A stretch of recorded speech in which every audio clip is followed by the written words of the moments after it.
Cuando muere un ser querido. ¿Se le ha muerto algún ser querido? ¿Todavía llora su pérdida? ¿Necesita ayuda para sobrellevar el dolor? ¿Hay alguna esperanza para los muertos? Si así es, ¿en qué consiste? ¿Cómo podemos estar seguros de que es real? En este folleto se dan respuestas consoladoras tomadas de la Biblia a estas preguntas. Le invitamos a escucharlo cuidadosamente. No puede ser. Un señor de Nueva York, Estados Unidos, relata: Mi hijo Jonathan estaba visitando a unos amigos que vivían a unos cuantos kilómetros de casa. A mi esposa Valentina no le agradaba que fuera a aquel lugar. Siempre se preocupaba por el tráfico. Pero a él le encantaba la electrónica, y sus amigos tenían un taller donde podía hacer prácticas. Yo me encontraba en casa, en el oeste de Manhattan, y mi esposa estaba en Puerto Rico visitando a su familia. Jonathan debe estar a punto de llegar, pensé. En ese momento sonó el timbre de la puerta. Seguro que es él, me dije. Pero no, era la policía y unos paramédicos. ¿Reconoce usted este permiso de conducción?, preguntó el agente de policía. Sí, es el de mi hijo Jonathan. Tenemos malas noticias para usted. Ha habido un accidente y su hijo ha muerto. Mi reacción inmediata fue decir: no puede ser. Aquel espantoso suceso abrió una herida en nuestro corazón que todavía no se ha curado, aunque ya han pasado varios años. Un padre de familia de Barcelona, España, escribe: Éramos una familia feliz de la España de los años 60. María, mi esposa, nuestros 3 hijos, David, Paquito e Isabel, de 13, 11 y 9 años respectivamente, y yo. Un día del mes de marzo de 1963, Paquito vino de la escuela quejándose de un fuerte dolor de cabeza. Estábamos desconcertados porque no sabíamos cuál podría ser la causa, pero pronto lo supimos. 3 horas más tarde, estaba muerto. Una hemorragia cerebral había acabado con su vida. Paquito murió hace más de 30 años, pero el profundo dolor de aquella pérdida sigue afectándonos hasta este día. Cuando los padres pierden a un hijo, siempre sienten que han perdido una parte de sí mismos, sin importar cuánto tiempo haya transcurrido o cuántos hijos más tengan. Estos 2 casos de padres que perdieron a un hijo ilustran lo honda y duradera que es la herida cuando sobreviene tal desgracia. Un médico escribió acertadamente: la muerte de un niño suele ser más trágica y traumática que la de un adulto, porque un niño es la última persona de la familia que se espera ver morir. El fallecimiento de cualquier niño representa la pérdida de futuros sueños, parientes, hijos políticos y nietos, y experiencias de los que aún no se ha disfrutado. La mujer que sufre un aborto espontáneo puede experimentar el mismo sentimiento de pérdida profunda. Una mujer que enviudó cuenta lo siguiente: Mi esposo Russell fue asistente médico en la zona del Pacífico durante la Segunda Guerra Mundial. Presenció terribles batallas y sobrevivió a todas ellas. Luego regresó a Estados Unidos, donde llevó una vida más tranquila. Posteriormente empezó a servir de ministro de la Palabra de Dios. Después de cumplir 60 años, manifestó los síntomas de una afección cardíaca. Se esforzó por llevar una vida activa, pero, finalmente, un día de julio de 1988, sufrió un fuerte ataque cardíaco y murió. Su pérdida me dejó desolada. Ni siquiera pude despedirme de él. Russell no era simplemente mi esposo. Era mi mejor amigo. Habíamos compartido 40 años de nuestras vidas. Parecía que a partir de ese momento me iba a ver sumida en una terrible soledad. Estos son solo unos cuantos ejemplos de los miles de tragedias que acaecen diariamente a las familias por todo el mundo.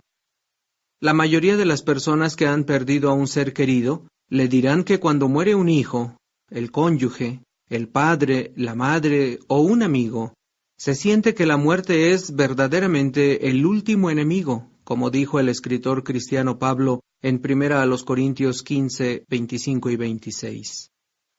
La primera reacción natural a la aterradora noticia suele ser de negación. No puede ser. No lo puedo creer. A esta reacción con frecuencia le siguen otras, como veremos más adelante. No obstante, antes de analizar los sentimientos de aflicción, contestemos algunas preguntas importantes. ¿Significa la muerte el fin de la persona? ¿Hay alguna posibilidad de volver a ver a nuestros seres queridos? Existe una esperanza real. El escritor bíblico Pablo hizo concebir esperanzas de que se eliminará a este último enemigo, la muerte, cuando escribió lo registrado en 1 Corintios 15, 26. La muerte ha de ser reducida a nada.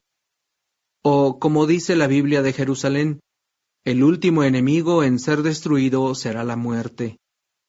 ¿Por qué estaba Pablo tan seguro de que sería así? Porque a él le había instruido alguien que había sido levantado de entre los muertos, a saber, Jesucristo. Por eso también escribió lo que se registra en los versículos 21 y 22. Dado que la muerte es mediante un hombre, Adán, la resurrección de los muertos también es mediante un hombre, Jesucristo.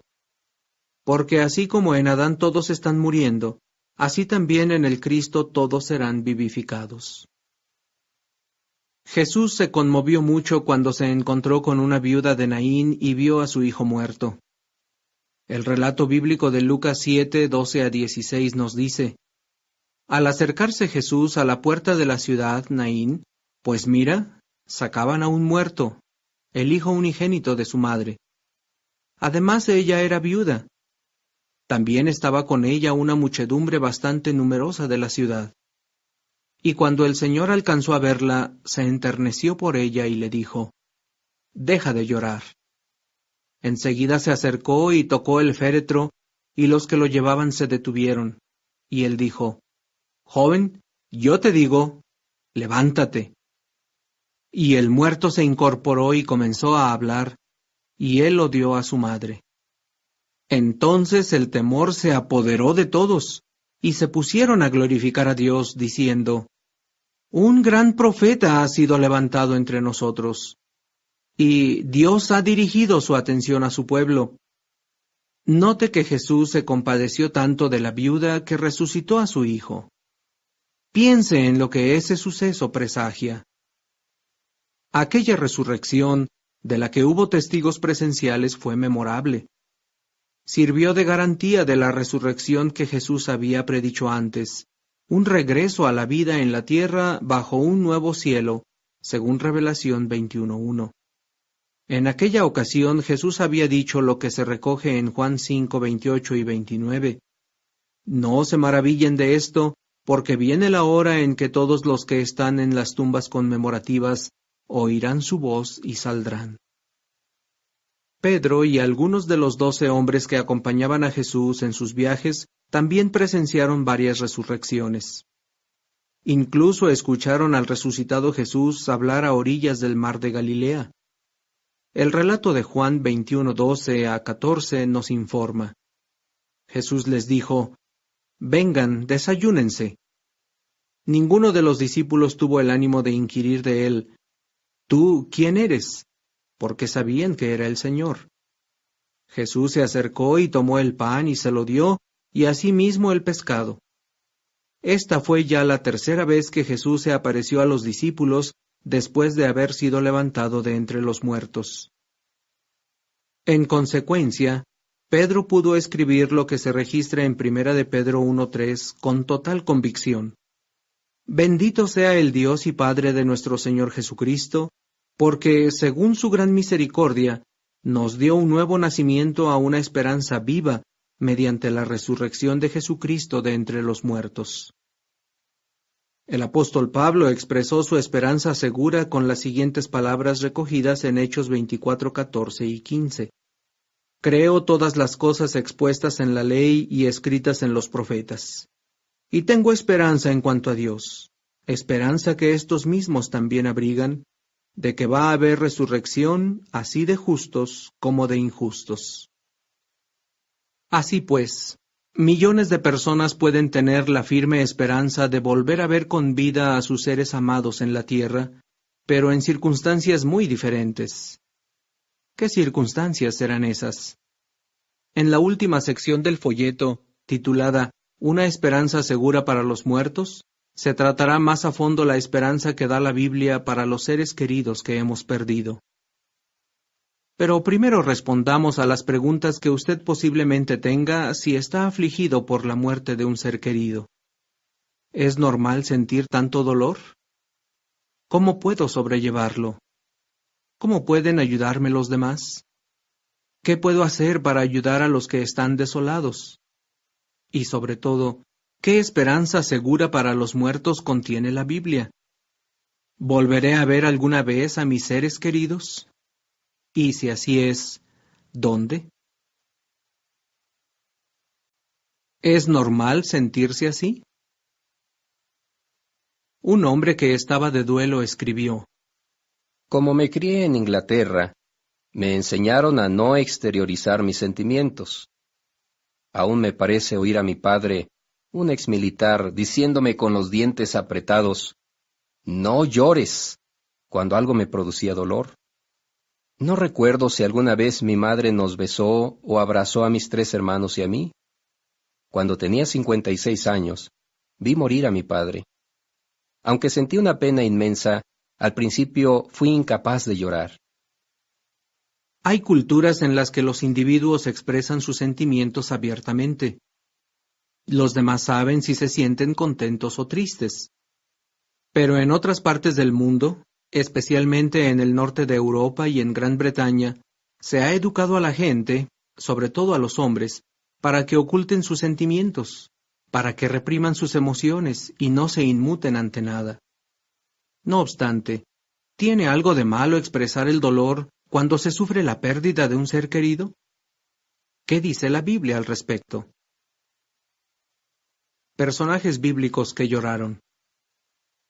La Biblia fue escrita por hebreos del Mediterráneo oriental, quienes eran un pueblo expresivo. En sus páginas se encuentran muchos casos de personas que manifestaron públicamente su aflicción.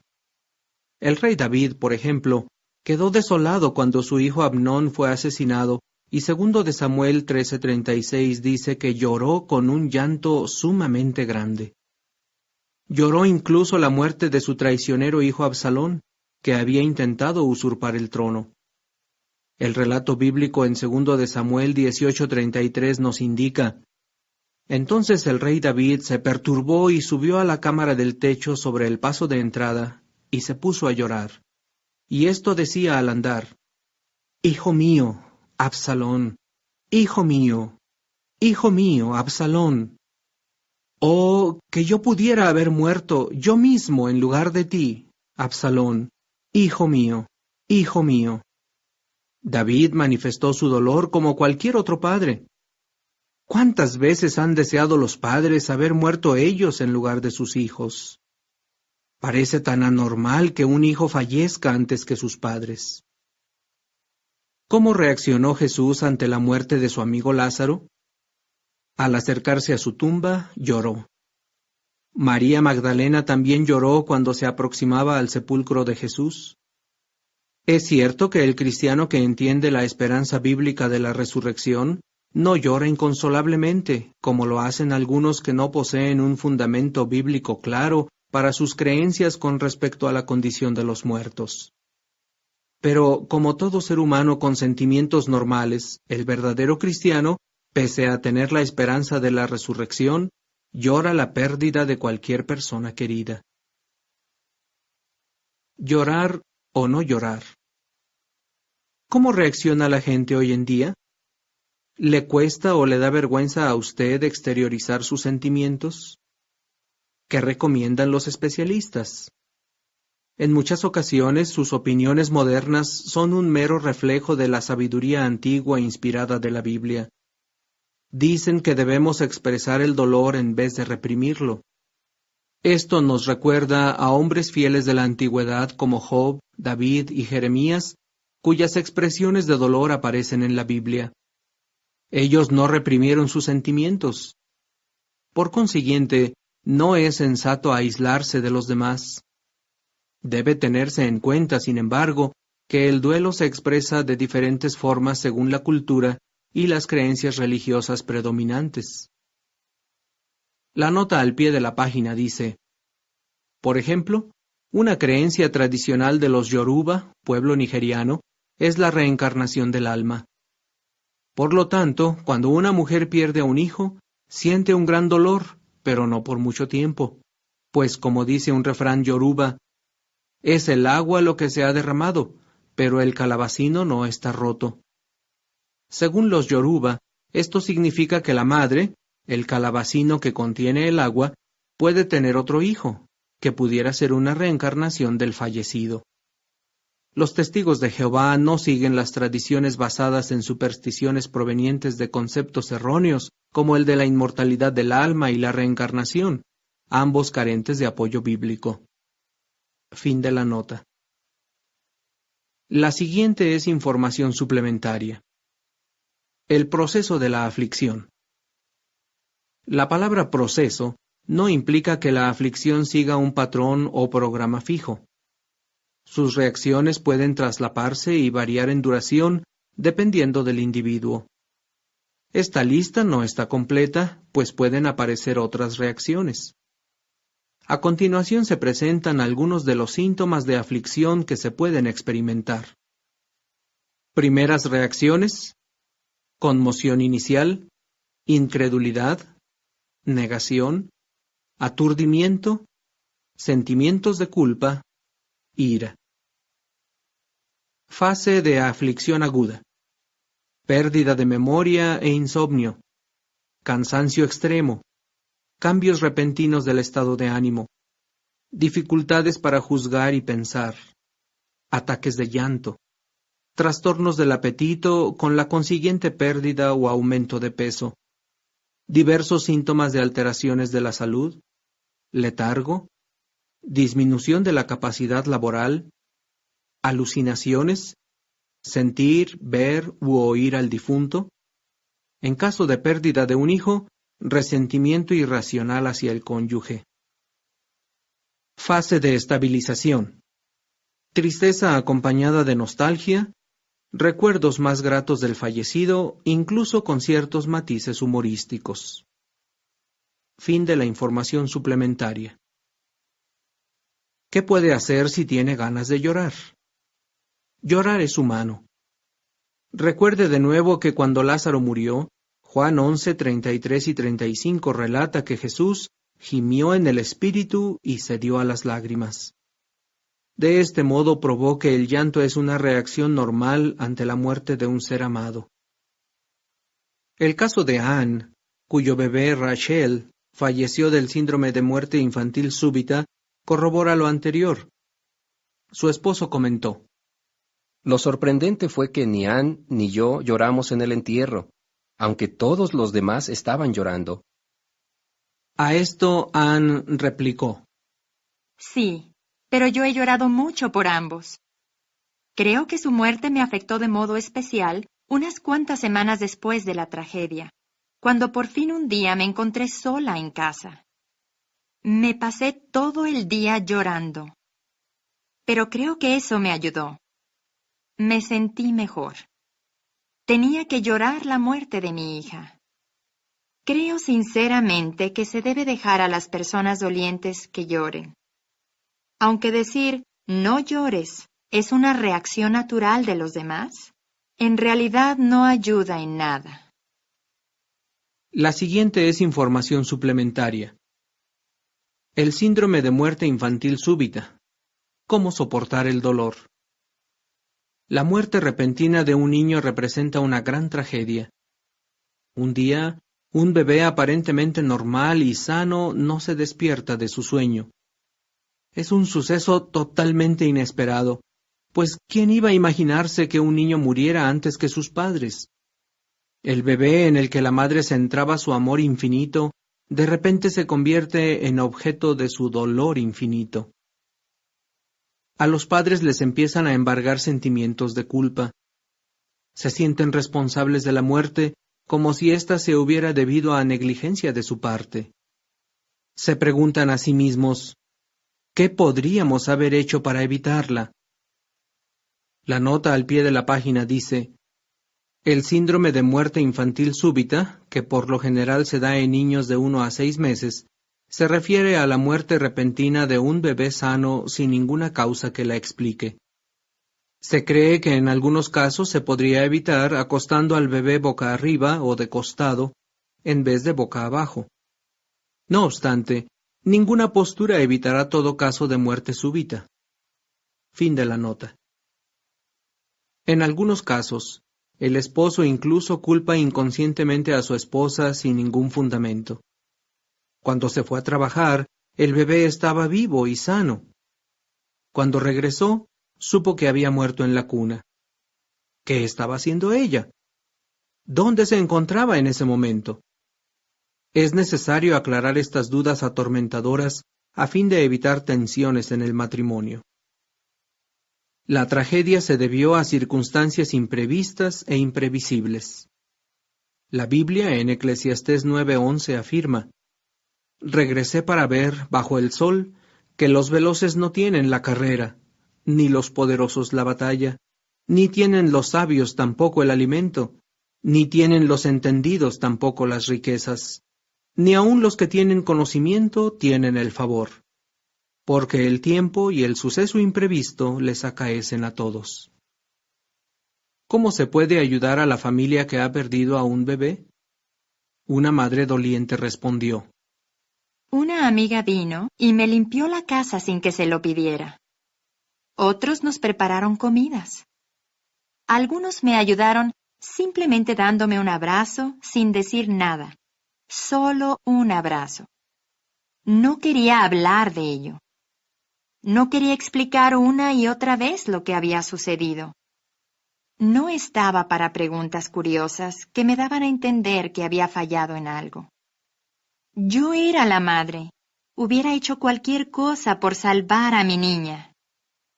Fin de la información suplementaria. La reacción de algunos. ¿Cómo han reaccionado algunas personas al sufrir la pérdida de un ser querido? Pongamos por caso a Juanita, quien sabe lo que significa perder a un bebé. Juanita estaba embarazada cuando tuvo que ser hospitalizada debido a un accidente automovilístico. Anteriormente había tenido 5 abortos, así que es comprensible que estuviera preocupada. A las 2 semanas se puso de parto prematuramente. Poco después nació la pequeña Vanessa, con un peso de apenas 900 gramos. Juanita recuerda. Estaba tan emocionada. Por fin era madre.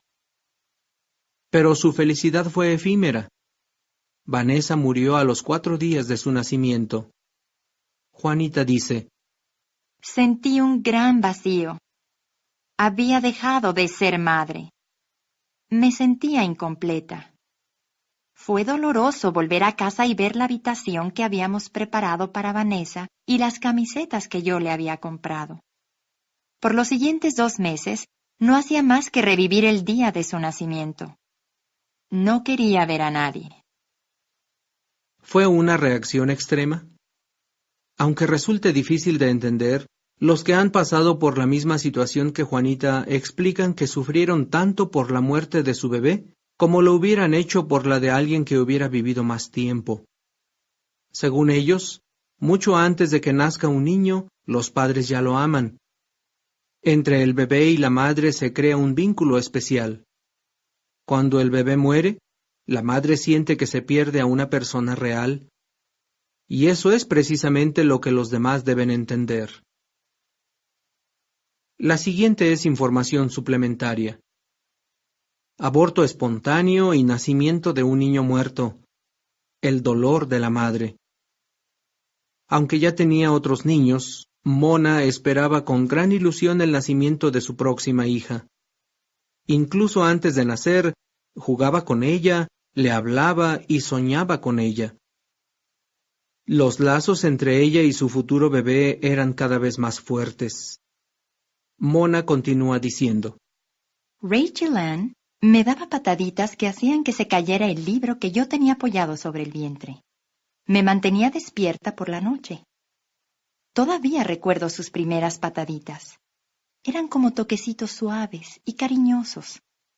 Cada vez que se movía, me llenaba de ternura. La conocía tan bien que sabía cuándo sentía dolor y cuándo estaba enferma. Mona prosigue su relato. El doctor no me creyó hasta que fue demasiado tarde. Me decía que dejara de preocuparme. Creo que percibí el momento en que murió. De repente, dio una vuelta brusca. Al día siguiente estaba muerta. La experiencia de Mona no es un caso aislado. Según el libro Cómo superar un aborto espontáneo, de las escritoras Friedman y Gradstein, tan solo en Estados Unidos, alrededor de 1 millón de mujeres al año tienen un embarazo malogrado. La cifra mundial, lógicamente, es mucho mayor. Por lo general, la gente no se da cuenta de que tener un aborto espontáneo o dar a luz un bebé muerto es una tragedia que una mujer probablemente no olvidará por el resto de su vida. Por ejemplo, Verónica, que ahora es una mujer entrada en años, recuerda los abortos que tuvo, y especialmente el bebé que le nació muerto, aunque se desarrolló hasta el 9º mes y llegó a pesar 6 kilogramos. Lo llevó muerto dentro de sí durante las 2 últimas semanas. Ella dijo: Dar a luz un niño muerto es un verdadero trauma para una madre. Las reacciones de estas madres frustradas no siempre son comprendidas, ni siquiera por otras mujeres. Una mujer que tuvo un aborto espontáneo escribió: He aprendido de la forma más dolorosa posible que antes de que esto me ocurriera a mí, no tenía la menor idea de lo que tuvieron que sufrir mis amigas. Las traté con tanta insensibilidad e ignorancia como creo que ahora otros me tratan a mí. Otro problema que se le puede presentar a la madre doliente es pensar que su esposo no siente la pérdida como ella. Una esposa lo expresó así: En aquellos momentos, mi esposo me decepcionó por completo. Para él, era como si yo nunca hubiera estado embarazada. No podía experimentar el dolor que yo sentía. Supo compartir mis temores, pero no mi dolor.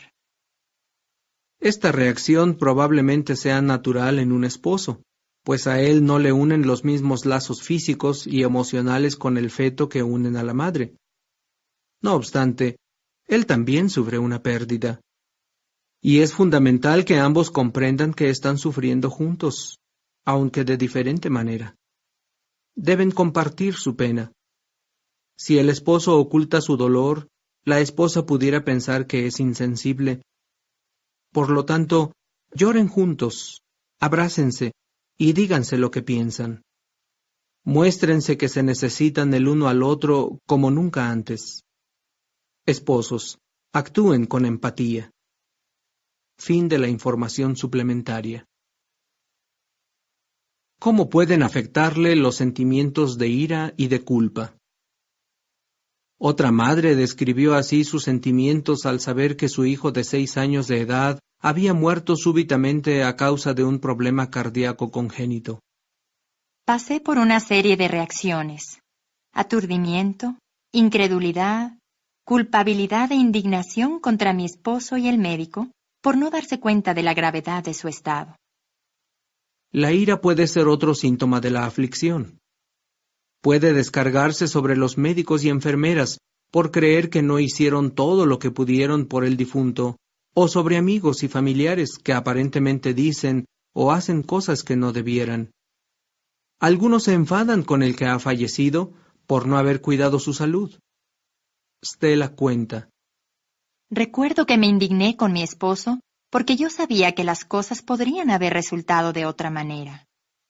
Él había estado muy enfermo, pero no había hecho caso de las advertencias de los médicos. Y a veces, el enojo con el difunto se debe a las cargas que su muerte impone. Hay quienes se sienten culpables por su indignación, es decir, que se condenan a sí mismos por estar enojados. Otros se culpan de la muerte de su ser querido. No hubiera muerto, se dicen a sí mismos convencidos, si yo le hubiera presionado para que fuera antes al médico, o para que consultara a otro médico, o para que se cuidara mejor. En el caso de otras personas, el sentimiento de culpabilidad es aún más extremo, sobre todo si el ser amado murió de manera repentina e inesperada. Empiezan a recordar las ocasiones en que se enfadaron con el fallecido o discutieron con él. O tal vez piensen que no se portaron todo lo bien que debían con él. El largo proceso de la aflicción de muchas madres confirma la opinión de muchos entendidos, según la cual la pérdida de un hijo deja un vacío imposible de llenar en los padres, particularmente en la madre. La pérdida del cónyuge. La pérdida del cónyuge constituye otro tipo de trauma, especialmente si ambos llevaban una vida muy activa juntos. Puede significar el fin de todo un estilo de vida en común, de viajes y de su trabajo, entretenimiento e interdependencia. Eunice explica lo que sucedió cuando su esposo falleció repentinamente de un ataque cardíaco.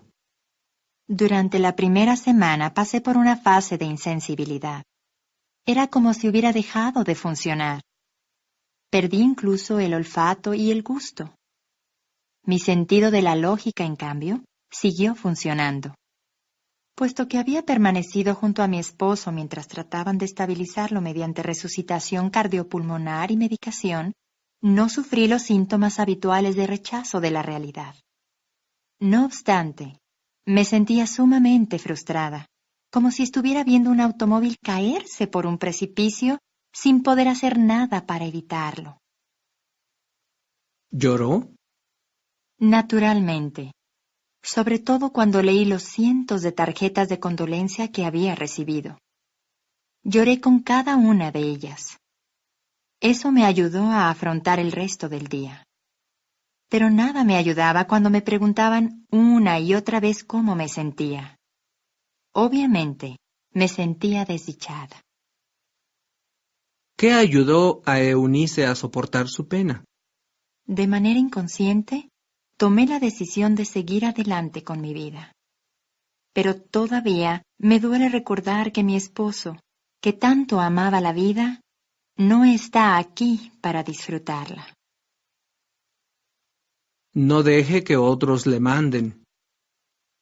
Los autores del libro La despedida, ¿cuándo y cómo despedirse?, aconsejan: no deje que otros le manden cómo debe actuar o sentirse.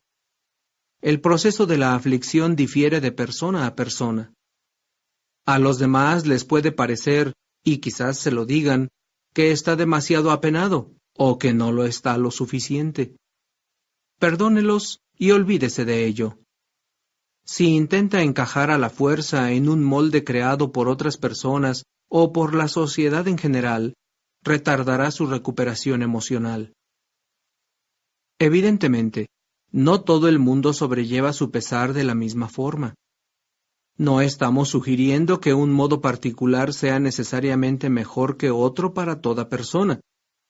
Sin embargo, la situación sería alarmante si se produjera un estancamiento, si la persona apesadumbrada fuera incapaz de resignarse a la realidad. En tal caso, necesitaría la ayuda de amigos compasivos. La Biblia, en Proverbios 17:17, dice: un compañero verdadero ama en todo tiempo, y es un hermano nacido para cuando hay angustia. Por lo tanto, no tenga miedo de pedir ayuda, ni de hablar, ni de llorar. Cuando se pierde a un ser querido, es normal sentirse afligido, y no tiene nada de malo exteriorizarlo. Pero hay otras preguntas que requieren una respuesta. ¿Cómo puedo sobrellevar el dolor? ¿Es normal tener sentimientos de culpa y de ira? ¿Cómo puedo dominarlos? que puede ayudarme a superar la pérdida y el pesar. En la siguiente sección se contestarán estas y otras preguntas. ¿Cómo puedo sobrellevar el dolor? Me sentía obligado a reprimir mis sentimientos. Dice Mike al recordar la muerte de su padre. Mike creía que inhibir el dolor era propio de los hombres, pero posteriormente se dio cuenta de su error. Así que cuando un amigo suyo perdió a su abuelo, sabía lo que debía hacer. Él cuenta. Hace un par de años, le hubiera dado unas palmadas en el hombro y le hubiera dicho, «Pórtate como un hombre». Pero en esta ocasión, lo tomé del brazo y le dije, «Exterioriza tus sentimientos. Te ayudará a sobreponerte. Si quieres que me vaya, me voy. Y si quieres que me quede, me quedo. Pero no tengas miedo de manifestar lo que sientes». Mary Ann también se consideraba obligada a contener sus emociones cuando falleció su esposo. Ella recuerda. Estaba tan preocupada por dar un buen ejemplo a los demás que refrenaba mis sentimientos normales. Pero con el tiempo comprendí que tratando de ser fuerte como una roca ante otros, no me estaba ayudando a mí misma. Comencé a analizar mi situación y a decirme, si tienes ganas de llorar, llora. No te hagas la fuerte. Desahógate. De modo que la recomendación de Mike y Mary Ann es, manifieste su dolor. Y tienen razón, porque hacerlo sirve de desahogo. Dar libre curso a los sentimientos puede aliviar la tensión que se siente. La expresión natural de las emociones, acompañada de comprensión y de información precisa, le permitirá ver sus sentimientos desde una perspectiva correcta. Obviamente, no todo el mundo expresa el dolor de la misma forma. Y factores tales como si la muerte de la persona querida se produjo repentinamente o tras una larga enfermedad, podrían influir en la reacción emocional de los sobrevivientes. Con todo, lo que parece seguro es que reprimir los sentimientos puede perjudicar tanto física como emocionalmente. Es mucho más saludable desahogar la pena. ¿De qué forma? Las Escrituras contienen consejos prácticos. ¿Cómo aliviar la pena? Una forma de desahogarse es hablando. Después de perder a sus 10 hijos y de sufrir otras cuantas desgracias personales, el antiguo patriarca Job dijo en Job 10:1, «Mi alma ciertamente siente asco para con mi vida.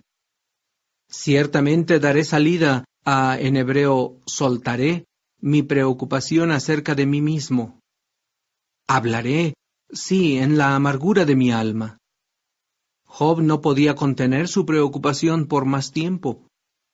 Tenía que darle rienda suelta. Tenía que hablar. El dramaturgo inglés William Shakespeare escribió algo parecido en Macbeth. «Dad palabras al dolor. La desgracia que no habla, murmura en el fondo del corazón que no puede más hasta que le quiebra». Versión de Luis Astrana Marín. Por consiguiente, Proverbios 17:17 dice que si habla de sus sentimientos con un compañero verdadero que le escuche paciente y comprensivamente, puede encontrar cierto alivio.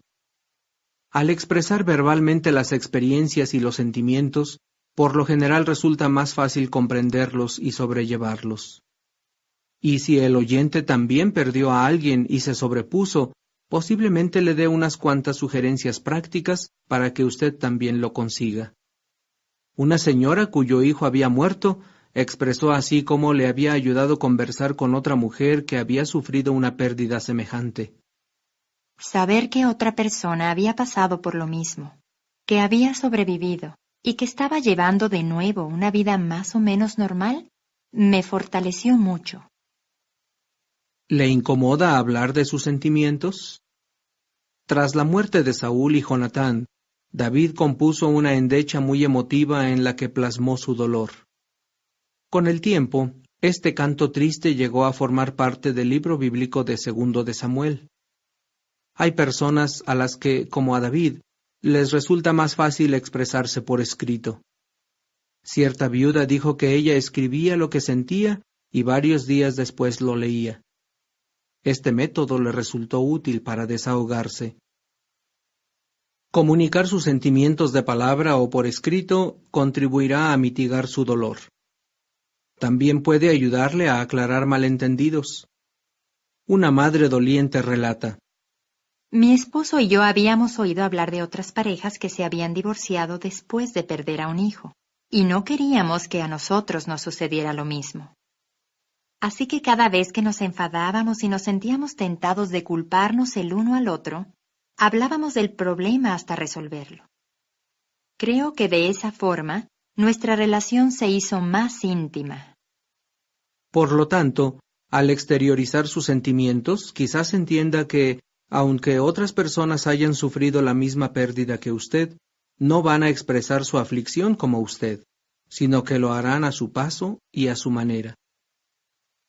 Otra cosa que puede ayudarle a aliviar la pena es llorar. Según la Biblia, Eclesiastés 3:4 dice que hay un tiempo de llorar. Y no cabe duda de que ese tiempo llega cuando muere un ser querido. Parece que derramar lágrimas de dolor es parte esencial del proceso de recuperación. Una joven cuenta que una amiga íntima la ayudó a sobreponerse a la muerte de su madre. Ella recuerda: Mi amiga siempre estaba a mi lado. Lloraba conmigo. Hablaba conmigo. Podía manifestar libremente mis emociones, y eso era muy importante para mí. No tenía por qué avergonzarme de llorar. Tampoco usted tiene que avergonzarse de sus lágrimas. Como ya hemos visto, en la Biblia hay muchos ejemplos de hombres y mujeres de fe, entre ellos Jesucristo, que derramaron lágrimas de dolor abiertamente sin que parecieran sentir vergüenza por ello. Es posible que durante algún tiempo sus emociones sean un tanto impredecibles. Quizás se le salten las lágrimas cuando menos se lo espere. Una viuda se dio cuenta de que cada vez que iba a comprar al supermercado, lo cual había hecho muchas veces con su esposo, rompía a llorar, sobre todo cuando por costumbre tomaba de los estantes los productos que le gustaban a su esposo. Así pues, sea paciente consigo mismo. Y no piense que tiene que contener las lágrimas. Recuerde que son una reacción natural y necesaria del proceso de aflicción. ¿Cómo vencer el sentimiento de culpa? Como se indicó anteriormente, algunos experimentan sentimientos de culpa tras la pérdida de alguien querido. Tal reacción explicaría en parte el profundo dolor del fiel Jacob cuando le hicieron creer que una feroz bestia salvaje había matado a su hijo José, como menciona Génesis 37:33.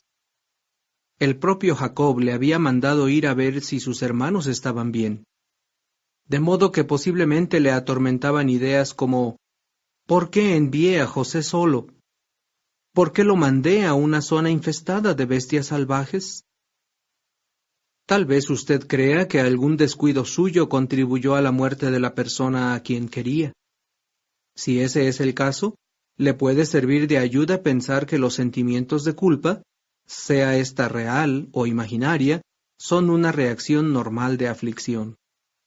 Y tampoco estos sentimientos deben reprimirse necesariamente. Si habla de la culpa que siente, es probable que encuentre gran alivio.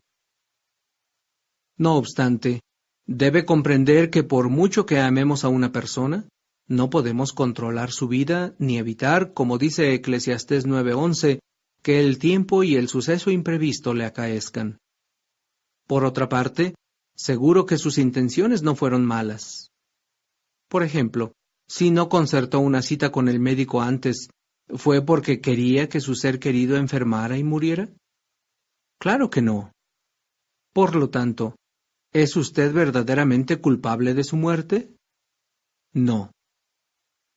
Así expresa una madre cómo superó su sentimiento de culpa después de la muerte de su hija en un accidente automovilístico.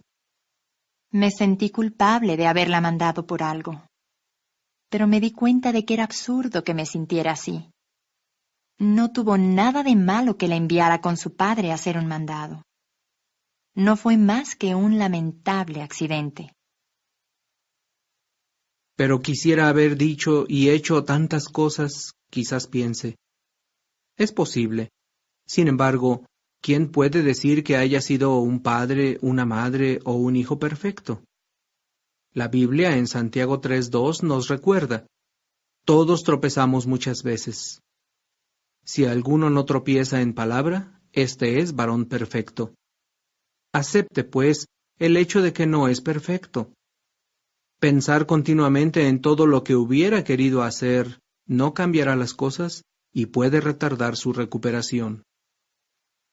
Si tiene buenas razones para creer que es culpable de verdad, que no son imaginaciones suyas, piense en que lo más importante para mitigar el sentimiento de culpa es obtener el perdón divino.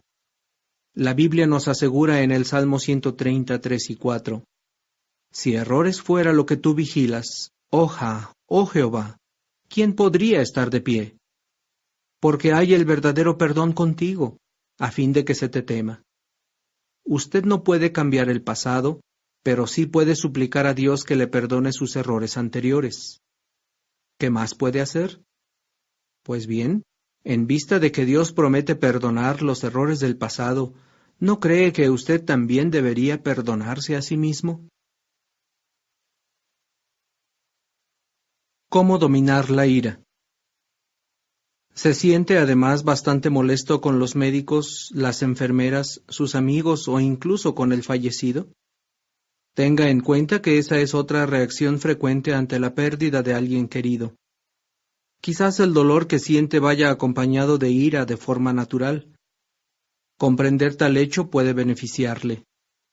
Un escritor dijo: solo cuando se toma conciencia de la ira, no dejándose llevar por ella, sino percatándose de que se siente, es posible librarse de sus efectos nocivos. También le puede servir de ayuda a expresar su enojo. ¿Cómo? No mediante estallidos violentos, evidentemente. La Biblia advierte que la cólera prolongada es dañina, pero tal vez le reconforte hablar de lo que siente con un amigo comprensivo. A algunas personas les calma a sí mismo realizar ejercicios enérgicos cuando están enfadadas. Aunque es importante expresar con franqueza los sentimientos, conviene dar una advertencia. Existe una gran diferencia entre expresar los sentimientos y descargarlos sobre otros. No hay necesidad de que culpe a los demás de su ira y su frustración. De modo que trate de comunicar sus sentimientos, pero no en tono hostil. La siguiente es información suplementaria. Consejos prácticos. Confíe en los amigos. Deje que los demás le ayuden si se ofrecen y si su ayuda le puede resultar útil. Entienda que esa podría ser su manera de mostrar cómo se sienten. Quizás no encuentran las palabras precisas para decírselo. Cuide su salud. La aflicción puede causarle un gran desgaste, sobre todo al principio. Su cuerpo necesita más que nunca descanso suficiente, ejercicio sano y una alimentación adecuada. Sería conveniente que su doctor de cabecera le realizara un reconocimiento general periódicamente. Aplace las decisiones importantes. Es preferible que no tome decisiones como vender la casa o cambiar de trabajo hasta que pueda pensar con mayor claridad. Una viuda contó que varios días después de la muerte de su esposo, regaló muchas pertenencias de él y que luego se dio cuenta de que se había desprendido de valiosos recuerdos. Sea paciente consigo mismo. La aflicción normalmente dura más de lo que la mayoría de la gente cree. Las fechas que traen recuerdos de la persona querida muerta reavivan el dolor año tras año. Determinadas fotografías, canciones o incluso olores pueden hacer saltar las lágrimas. Un estudio científico que se realizó del duelo describió el proceso de la aflicción de la siguiente forma. Los dolientes pueden experimentar cambios drásticos y repentinos de su estado emocional y el deseo de evitar cualquier recuerdo del difunto puede alternarse con un esfuerzo deliberado por cultivar tales recuerdos durante un tiempo. Tenga presente las preciadas promesas de Jehová. Sea comprensivo con los demás. Trate de ser paciente con los demás. Comprenda que la situación es embarazosa para ellos. Por no saber qué decir, quizás digan cosas inoportunas. Absténgase de ingerir medicamentos o alcohol para contrarrestar la pena. El alivio que pueda sentir con los medicamentos o el alcohol es solo temporal. Medíquese únicamente bajo la supervisión de un médico.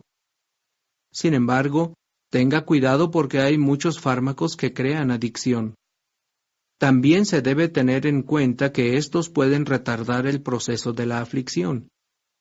Cierto patólogo advierte: la tragedia tiene que soportarse, sufrirse y finalmente asimilarse.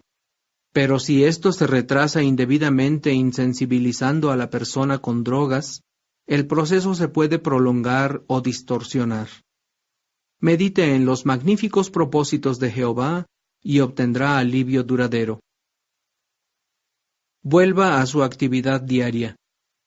Al principio tal vez tenga que hacer un esfuerzo para ir a trabajar, ir de compras o realizar otras tareas. Pero posiblemente descubra que le beneficia seguir su programa habitual de actividades. Manténgase ocupado efectuando obras cristianas. No tema que le desaparezca el dolor intenso. Por extraño que parezca, algunos dolientes temen dejar de sentir un pesar profundo, pues creen que ello indicaría que su amor por el fallecido está disminuyendo. No es así. La desaparición del dolor da paso a recuerdos valiosos que sin duda conservará para siempre. No se inquiete excesivamente. Puede que se pregunte: ¿qué va a ser de mí? La Biblia aconseja que no nos preocupemos por el día siguiente. Vivir concentrándome más en el día presente me ayuda mucho, explica cierta viuda. Jesús dijo a sus discípulos en Mateo 6:34, nunca se inquieten acerca del día siguiente, porque el día siguiente tendrá sus propias inquietudes. Fin de la información suplementaria. A continuación vamos a tratar la principal ayuda de que disponemos para sobrellevar el dolor. Ayuda de parte de Dios. La Biblia nos asegura en el Salmo 34:18, Jehová está cerca de los que están quebrantados de corazón, y salva a los que están aplastados en espíritu. En efecto, una relación con Dios le puede ayudar más que cualquier otra cosa a sobreponerse a la muerte de un ser querido. ¿De qué manera? Todas las sugerencias prácticas ofrecidas hasta ahora se basan en la palabra de Dios, la Biblia, o están en armonía con ella. Aplicarlas puede ayudarle a sobrellevar el dolor. Por otra parte, nunca subestime el valor de la oración. La Biblia nos exhorta en el Salmo 55:22, arroja tu carga sobre Jehová mismo, y Él mismo te sustentará. Si hablar de sus sentimientos con un amigo comprensivo le puede ayudar, ¿cuánto más le ayudará a abrir su corazón al Dios de todo consuelo? Como dice 2 Corintios 1:3. El valor de la oración no estriba solo en que nos haga sentir mejor.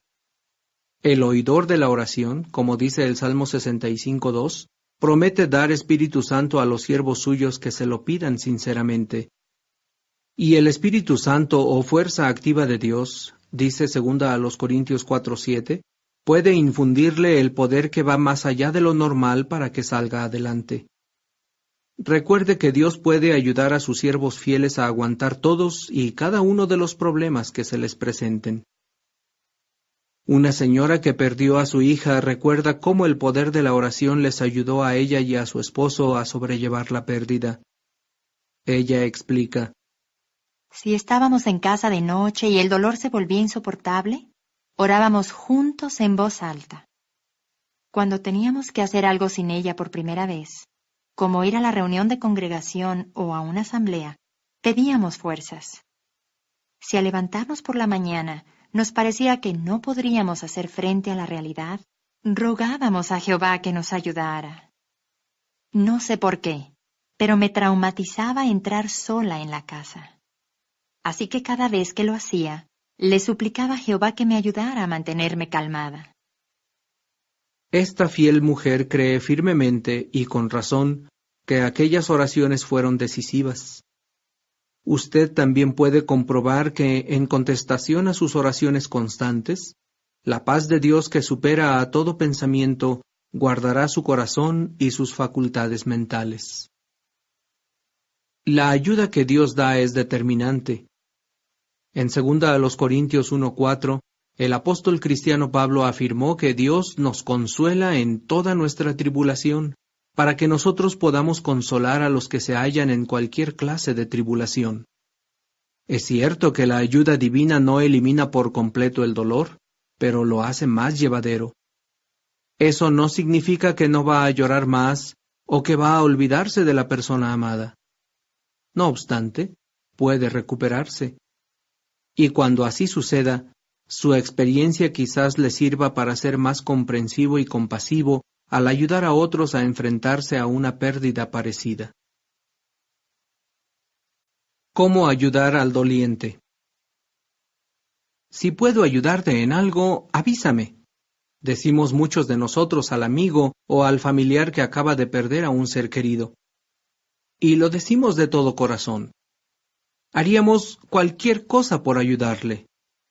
Pero ¿suele llamarnos el doliente para informarnos, ¿he pensado en algo en lo que me puedes ayudar? Raramente. Es obvio que hemos de tomar la iniciativa si de verdad queremos ayudar y consolar a quien está de duelo. Un proverbio bíblico dice, como manzanas de oro en entalladuras de plata, es una palabra hablada al tiempo apropiado para ella. Proverbios 25:11. Conviene saber lo que se debe decir y hacer, y lo que no se debe decir ni hacer. A continuación se ofrecen unas cuantas sugerencias bíblicas que a algunos dolientes les han parecido prácticas. ¿Qué hacer? Escuche. Sea presto en cuanto a oír, dice Santiago 1:19. Una de las principales ayudas que puede dar al doliente es compartir su pena escuchándolo. Quizás él necesite hablar de la persona querida que ha fallecido, del accidente o la enfermedad que causó su muerte, o de sus sentimientos. Así que pregúntele, ¿te gustaría hablar de ello? Deje que él lo decida. Recordando la muerte de su padre, un joven dijo, Me ayudaba mucho el que me preguntaran por lo sucedido y que entonces me escucharan de verdad. Escuche paciente y compasivamente a las personas desconsoladas sin pensar que tiene que darles respuestas o soluciones. Deje que expresen lo que quieran. Tranquilícelos. Asegúreles que ellos hicieron cuanto estuvo a su alcance o cualquier otra cosa que sea cierta y constructiva. Cálmelos diciéndoles que lo que sienten, tristeza, ira, culpa o cualquier otro sentimiento, seguramente es normal. Hábleles de personas que usted conozca que hayan logrado sobreponerse a una pérdida similar a la de ellos. Según Proverbios 16:24, tales dichos agradables son una curación a los huesos. Ofrézcase. Póngase a su disposición no solo en los primeros días, cuando están presentes muchos amigos y familiares, sino incluso meses después, cuando todos han vuelto a sus actividades diarias.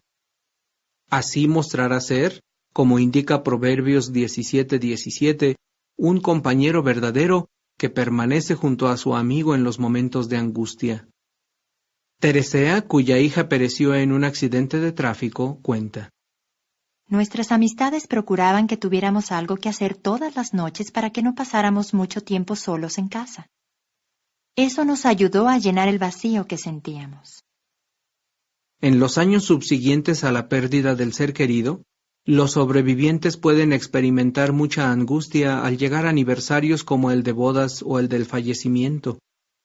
¿Por qué no marca tales fechas en su calendario a fin de que, llegado el momento, se acuerde de ponerse a su disposición y así darles apoyo moral si lo necesitan? Tome la iniciativa si es conveniente. ¿Hay que realizar ciertas gestiones?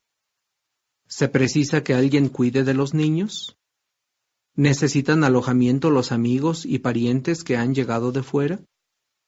Las personas que acaban de perder a un ser querido suelen estar tan aturdidas que ni siquiera saben lo que ellas han de hacer, por lo que difícilmente podrán decir a los demás en qué les pueden ayudar. Así pues, si se da cuenta de que debe hacerse algo sin falta, no espere a que se lo pidan. Tome la iniciativa. Una mujer que había perdido a su esposo relató: Muchos me dijeron, si hay algo que pueda hacer, dímelo. Pero hubo una amiga que no me preguntó. Fue directa al dormitorio, deshizo la cama y lavó las sábanas que mi esposo había manchado al morir. Otra amiga tomó un cubo lleno de agua y detergente y limpió la alfombrilla sobre la que él había vomitado. Unas cuantas semanas después, un anciano de la congregación se presentó en casa en ropa de trabajo y con sus herramientas, y me dijo: «Seguro que hay algo que reparar». «¿Qué es?» «No sabe cuánto le agradezco que me arreglara la puerta que estaba colgando de una bisagra y que me reparara un electrodoméstico». Sea hospitalario. No olviden la hospitalidad, nos recuerda la Biblia en Hebreos 13:2. Debemos acordarnos de mostrar hospitalidad en especial a los que están de duelo. En lugar de decirles que pueden visitarle cuando quieran, concrete el día y la hora de la invitación. No se rinda enseguida si la declinan. Puede que necesiten que les insista un poco. Tal vez rechazaron su oferta por temor a perder el control de sus emociones frente a otros. También es posible que no les parezca bien disfrutar de una comida y de compañía en tales momentos. Acuérdese de Lidia, la mujer hospitalaria mencionada en la Biblia. Lucas indica que invitó a él y a otros a su casa, y como registra Hechos 16:15, sencillamente los obligó a aceptar. Sea paciente y comprensivo. No se sorprenda demasiado por lo que los dolientes puedan decir al principio. Recuerde que quizás estén indignados o se sientan culpables. Si se desfogan con usted, deberá ser comprensivo y paciente para no alterarse. Vístanse de los tiernos cariños de la compasión, la bondad, la humildad mental, la apacibilidad y la gran paciencia, recomienda la Biblia en Colosenses 3:12. Escriba una carta. Con frecuencia se pasa por alto el valor de una carta de pésame o una tarjeta de condolencia. ¿Qué ventaja ofrecen? Cindy, cuya madre murió de cáncer, responde: Una amiga me mandó una bonita carta que me ayudó mucho porque podía leerla y releerla. Una carta o tarjeta de consuelo puede componerse de solo unas pocas palabras, dice Hebreos 13:22, pero debe estar escrita con el corazón. En ella puede decirle al doliente que se preocupa por él y que guarda gratos recuerdos del difunto, o puede explicarle cómo influyó éste en su propia vida. Ore con ellos. No subestime el valor de orar con los afligidos y a favor de ellos. La Biblia en Santiago 5:16 dice: «El ruego del hombre justo tiene mucho vigor». Oírle orar por ellos puede ayudarles, por ejemplo, a vencer sentimientos negativos como el de culpa. ¿Qué no hacer? No se mantenga alejado por no saber qué decir o hacer. Seguro que ahora mismo necesitan estar a solas, puede que pensemos. Pero la verdad quizás sea que nos mantenemos alejados porque tememos hacer o decir una inconveniencia. Sin embargo, si los amigos, familiares y compañeros de creencia evitan al doliente, éste posiblemente se sienta más solo, lo cual avivará su pena. Tenga en cuenta que las palabras y acciones más afectuosas son por lo general las más sencillas. Su sola presencia puede infundir ánimo. Teresea dijo con respecto al día en que murió su hija: Al cabo de una hora, El vestíbulo del hospital se había llenado de amigos nuestros. Todos los ancianos y sus esposas estaban allí. Algunas mujeres todavía tenían los rulos en la cabeza. Otros iban en ropa de trabajo. Dejaron todo lo que estaban haciendo y vinieron. Muchos de ellos nos dijeron que no sabían qué decir, pero no importaba. Estaban allí, y con eso era suficiente. No los presione para que dejen de llorar. Podríamos estar tentados de decirles, bueno, ya, no llores más. Pero tal vez sea mejor que cedan a las lágrimas. Al reflexionar sobre la muerte de su esposo, Catherine dice, Creo que es importante dejar que las personas que han perdido a un ser querido manifiesten sus sentimientos y se desahoguen. Luche contra la tendencia a decir a otros cómo deben sentirse. Y no piense que tiene que ocultar sus sentimientos para que no les afecten a ellos. La Biblia recomienda en Romanos 12:15, más bien, llorar con los que lloran. No les aconseje que se deshagan de la ropa u otros efectos personales del difunto antes de que estén preparados para ello. Quizás pensemos que deberían deshacerse de los objetos que les traen recuerdos porque de un modo u otro prolongan la aflicción.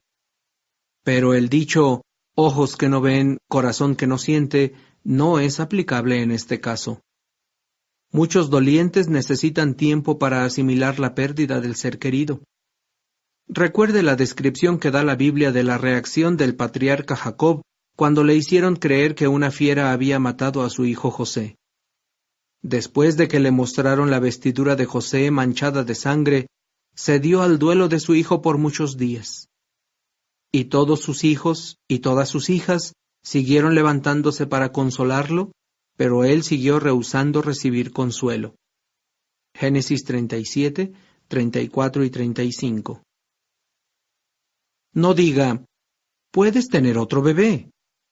Una mujer que perdió a un hijo recuerda, Me molestaba que la gente me dijera que podía tener otro niño. Probablemente se diga con buenas intenciones, pero para los desconsolados padres, las palabras que den a entender que se puede reemplazar al hijo perdido son como estocadas de una espada. Un hijo nunca puede reemplazar a otro porque cada hijo es único. No tiene necesariamente que evitar referirse al difunto. Una madre recuerda, Muchas personas ni siquiera mencionaban el nombre de mi hijo Jimmy ni hablaban de él. Debo admitir que eso me dolía un poco. de modo que no tiene que cambiar forzosamente de tema cada vez que se mencione el nombre del fallecido. Pregunte a la persona si necesita hablar del ser querido. Algunos dolientes agradecen oír hablar a los amigos de las cualidades singulares por las que le tenían cariño al difunto. No se precipite a decirles, es mejor que haya sido así. Tratar de ver algo positivo en la muerte no siempre conforta a las almas abatidas que están de duelo. Recordando la muerte de su madre, una joven dijo, Otros me decían, ya ha dejado de sufrir. O, por lo menos está en paz. Pero eso no era lo que yo quería oír. Tales comentarios pueden dar a entender a los sobrevivientes que no deberían estar tristes, o que la pérdida no fue significativa. No obstante, es posible que estén muy acongojados porque echen mucho de menos al ser querido. Tal vez sea mejor que no diga, sé cómo te sientes. ¿De verdad lo sabe? ¿Cómo puede comprender, por ejemplo, lo que sienten los padres cuando se les muere un hijo si usted no ha experimentado esa misma pérdida? Y aun si la ha experimentado, tenga en cuenta que no todo el mundo reacciona exactamente igual que usted. No obstante, podría servir de cierta ayuda al doliente el que le explicara, si parece oportuno, cómo se recuperó usted. Una mujer que había perdido a su hija halló alivio cuando otra madre cuya hija también había muerto le contó cómo había vuelto a la vida normal. La primera mujer explicó, La madre de la otra joven no inició su historia diciéndome, sé cómo te sientes. Se limitó a contarme cómo le fue a ella y dejó que yo sacara mis propias conclusiones. Para ayudar a un doliente deberá mostrar compasión, discernimiento y mucho amor. No espere a que él acuda a usted. No se limite a decir, si hay algo que pueda hacer, encuentre ese algo por sí mismo, y entonces, si es conveniente, tome la iniciativa. La siguiente es información suplementaria. ¿Cómo ayudar a los niños cuando se produce una muerte? Cuando muere alguien en la familia, ni los padres, ni los familiares, ni los amigos saben por lo general qué decir o hacer para que los niños comprendan lo que ha ocurrido. Sin embargo, estos necesitan la ayuda de los adultos para enfrentarse con la situación.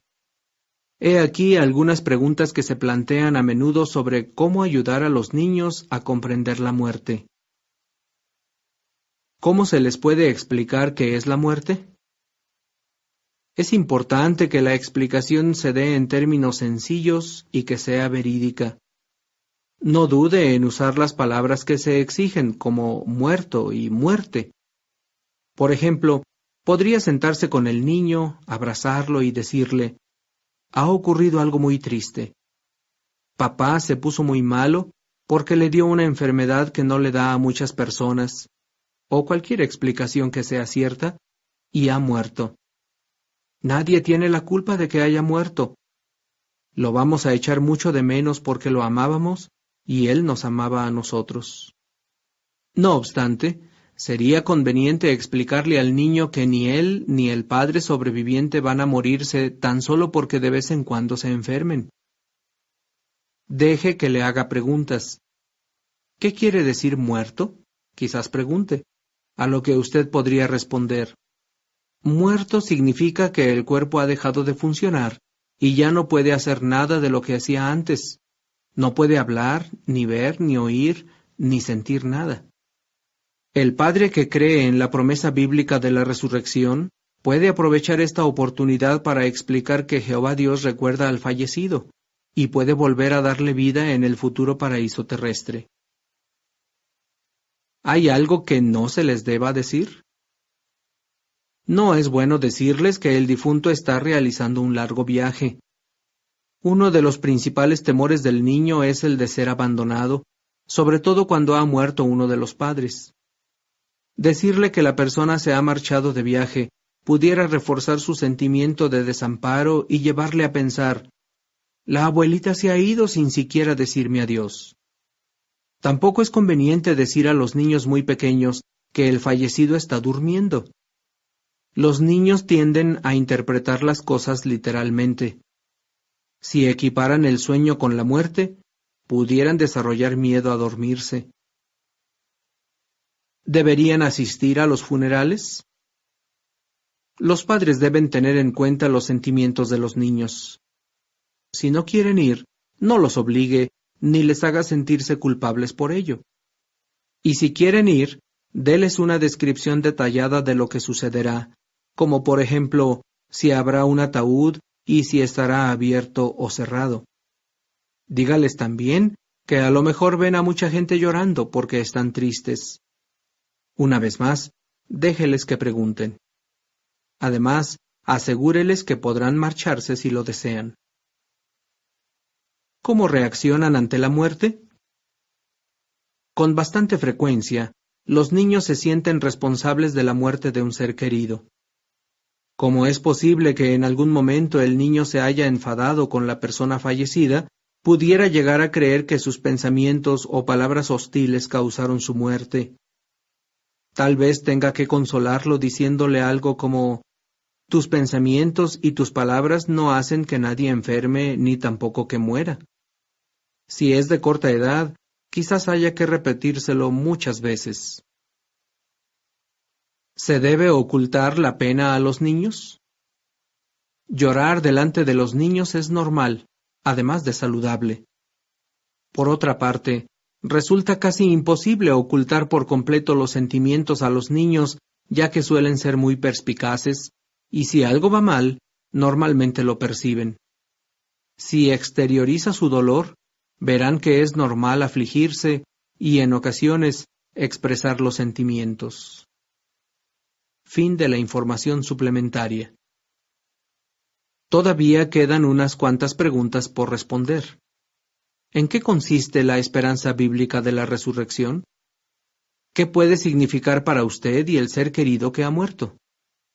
¿Cómo podemos estar seguros de que es una esperanza confiable? Una esperanza segura para los muertos. Una mujer de 25 años escribió: Mi madre adoptiva murió de cáncer en 1981. Su muerte nos afectó mucho a mí y a mi hermano, que también era adoptado. Yo tenía para entonces 17 años y mi hermano 11. La extrañaba muchísimo. Como me habían enseñado que estaba en el cielo, quería quitarme la vida para ir junto a ella. Era mi mejor amiga. Parece tan injusto que la muerte tenga el poder de arrebatarnos a un ser querido. Y cuando sucede, la idea de que nunca más podremos hablar y reír con él ni abrazarlo puede resultar casi insoportable. Ese dolor no desaparece necesariamente porque nos digan que la persona querida está en el cielo. No obstante, la Biblia da una esperanza muy diferente. Como se ha señalado previamente, las Escrituras muestran que en un futuro cercano será posible volver a estar junto a los seres queridos que han muerto, pero no en un cielo desconocido, sino aquí mismo en la tierra, en condiciones pacíficas y justas. Y en aquel entonces, los seres humanos podrán disfrutar de salud perfecta y nunca tendrán que volver a morir. Esos son meras ilusiones, quizás piensen algunos. La siguiente es información suplementaria. Textos consoladores. Al explicar cómo han sobrellevado su dolor, muchos cristianos fieles han dicho: te voy a decir cuál es mi texto bíblico preferido. Si está de duelo, es posible que algunos de los siguientes textos le ayuden también a usted. Bendito sea el Padre de tiernas misericordias y el Dios de todo consuelo, que nos consuela en toda nuestra tribulación. Segunda a los Corintios 1, 3 y 4. Estás abriendo tu mano y satisfaciendo el deseo de toda cosa viviente. Salmo 145, 16. Dios ha fijado un día en que se propone juzgar la tierra habitada con justicia por un varón a quien ha nombrado, y ha proporcionado a todos los hombres una garantía con haberlo resucitado de entre los muertos. Hechos 17:31. Yo mismo soy aquel que está consolándolos. Isaías 51:12. Como un hombre a quien su propia madre sigue consolando, así yo mismo seguiré consolándolos a ustedes. Isaías 66:13. Tu palabra es mi consuelo en mi aflicción, porque tu propio dicho me ha conservado vivo. Me he acordado de tus decisiones judiciales desde tiempo indefinido, oh Jehová, y hallo consuelo para mí mismo. Sirva tu bondad amorosa, por favor, para consolarme, según el dicho tuyo a tu siervo. Salmo 119, 50, 52 y 76. Viene la hora en que todos los que están en las tumbas conmemorativas oirán su voz y saldrán, los que hicieron cosas buenas a una resurrección de vida. Juan 5, 28 y 29. Fin de la información suplementaria. ¿Cómo podría convencerse usted de que esta esperanza es segura? Para creer en una promesa uno tendría que estar seguro de que quien la hace tiene tanto el deseo como el poder de cumplirla. ¿Quién, pues, es el que promete que los muertos volverán a vivir? En la primavera del año 31 era común, Jesucristo prometió lo que se registra en Juan 5, 21, 28 y 29. Así como el Padre levanta a los muertos y los vivifica, así el Hijo también vivifica a los que Él quiere. No se maravillen de esto, porque viene la hora en que todos los que están en las tumbas conmemorativas oirán su voz, la de Jesús, y saldrán. En efecto, Jesucristo prometió que millones de muertos volverán a la vida en esta tierra y tendrán la perspectiva de permanecer para siempre sobre ella en condiciones pacíficas y paradisíacas. Puesto que quien hizo la promesa fue Jesús, puede darse por sentado que desea cumplirla. Pero, ¿puede hacerlo? Menos de 2 años después de hacer aquella promesa, Jesús demostró más allá de cualquier duda que tiene el deseo y el poder de resucitar a los muertos. Lázaro, sal. Fue una escena conmovedora. Lázaro estaba gravemente enfermo. Sus 2 hermanas, María y Marta, mandaron el siguiente aviso a Jesús, que estaba al otro lado del río Jordán y que se registra en Juan 11:3. Señor, mira, está enfermo aquel a quien le tienes cariño. Ellas sabían que Jesús amaba a Lázaro. ¿Acaso no desearía ver a su amigo que estaba enfermo? Curiosamente, en lugar de salir para Betania de inmediato, Jesús permaneció donde estaba 2 días más. Lázaro murió algún tiempo después de que le enviaron a Jesús el aviso de que estaba enfermo. En el momento en que Lázaro murió, Jesús lo supo y quiso hacer algo al respecto. Cuando finalmente llegó a Betania, ya hacía 4 días que su querido amigo había perecido. ¿Podría devolver la vida a alguien que llevaba tanto tiempo muerto? Al oír que Jesús llegaba, Marta, una mujer dinámica, salió corriendo a su encuentro. Conmovido por su pena, Jesús le aseguró lo que dice Juan 11:23. Tu hermano se levantará. Cuando ella manifestó su fe en una resurrección futura, Jesús le dijo categóricamente lo que añade el versículo 25. Yo soy la resurrección y la vida. El que ejerce fe en mí, aunque muera, llegará a vivir. Cuando llegó a la tumba, Jesús mandó que retiraran la piedra que sellaba la entrada. A continuación, oró en voz alta y clamó lo que registra el versículo 43. Lázaro, sal. Todas las miradas estaban fijas en la tumba. De repente, de la oscuridad surgió una figura con los pies y las manos atados con vendas y el rostro envuelto en un paño. Desátenlo y déjenlo ir, ordenó Jesús, como leemos en Juan 11:44. Cuando la última venda cayó al suelo, comprobaron que efectivamente era Lázaro, el hombre que llevaba 4 días muerto. ¿Sucedió de verdad? El relato de la resurrección de Lázaro se presenta en el Evangelio de Juan como un hecho histórico. Los detalles son demasiado vívidos para que se trate de una mera alegoría. Cuestionar su historicidad equivale a cuestionar todos los milagros de la Biblia, incluida la resurrección del propio Jesucristo. Y negar la resurrección de Jesús equivale a negar la fe cristiana en su totalidad. En realidad, si usted acepta la existencia de Dios, no debería costarle creer en la resurrección.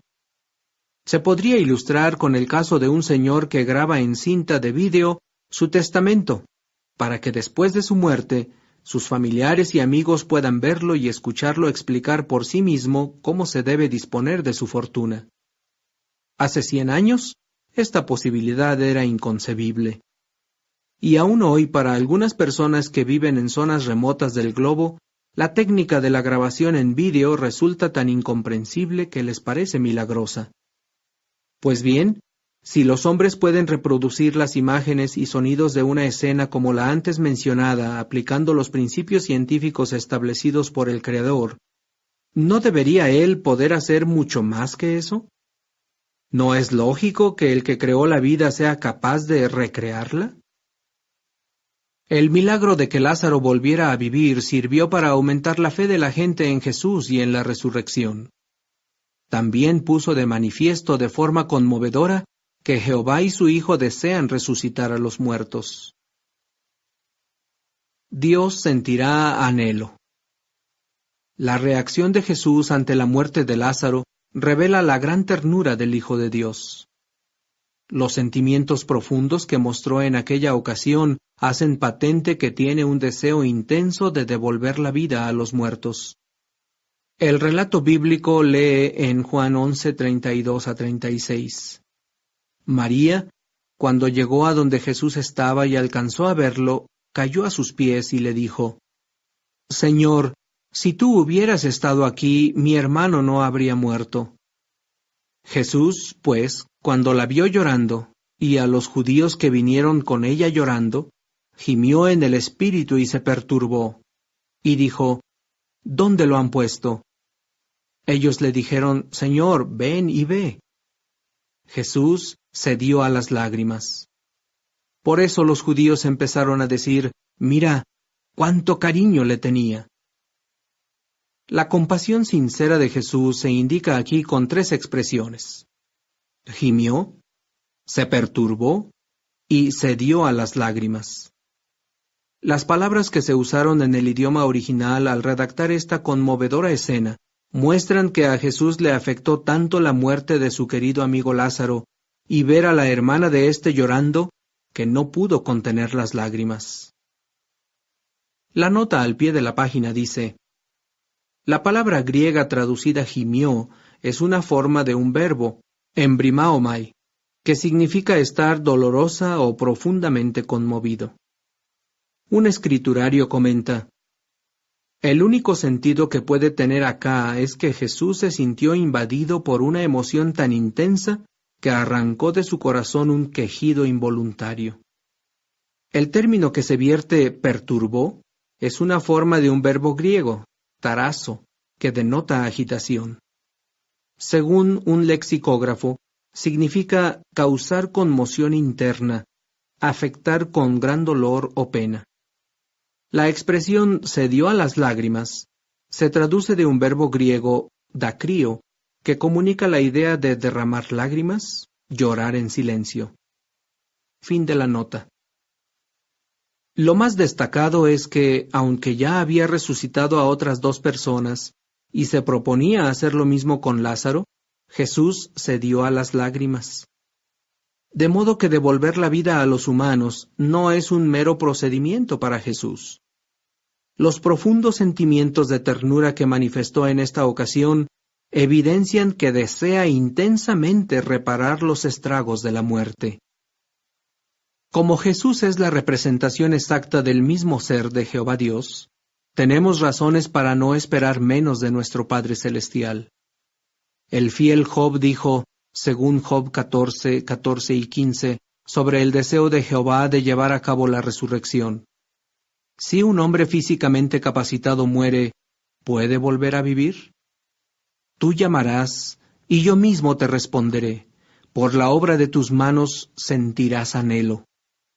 La palabra del idioma original que se traduce sentirás anhelo denota que Dios lo desea ardientemente. Es obvio que Jehová espera con gran ansia el momento de la resurrección. ¿Podemos nosotros creer realmente en la promesa de la resurrección? Sí, pues no cabe la menor duda de que Jehová y su Hijo tienen el deseo y el poder de cumplirla. ¿Qué significa esto para usted? Que tiene por delante la perspectiva de reunirse aquí mismo en la tierra, pero en condiciones muy distintas, con los seres queridos que han muerto. Jehová Dios, quien creó a la humanidad en un hermoso jardín, ha prometido restablecer el paraíso en la tierra bajo el dominio de su reino celestial en manos del ya glorificado Jesucristo. En ese paraíso restablecido, la familia humana tendrá la esperanza de vivir para siempre libre de toda enfermedad. Desaparecerá asimismo el odio, el prejuicio racial, la violencia étnica y las dificultades económicas. Jehová Dios resucitará mediante Jesucristo a los muertos para que vivan en una tierra limpia. Esta es la esperanza que ahora abriga la cristiana mencionada al principio de esta sección. Varios años después de la muerte de su madre, los testigos de Jehová la ayudaron a estudiar la Biblia en detalle. Ella recuerda: Cuando aprendí lo que dice sobre la resurrección, lloré. Fue maravilloso saber que volveré a ver a mi madre.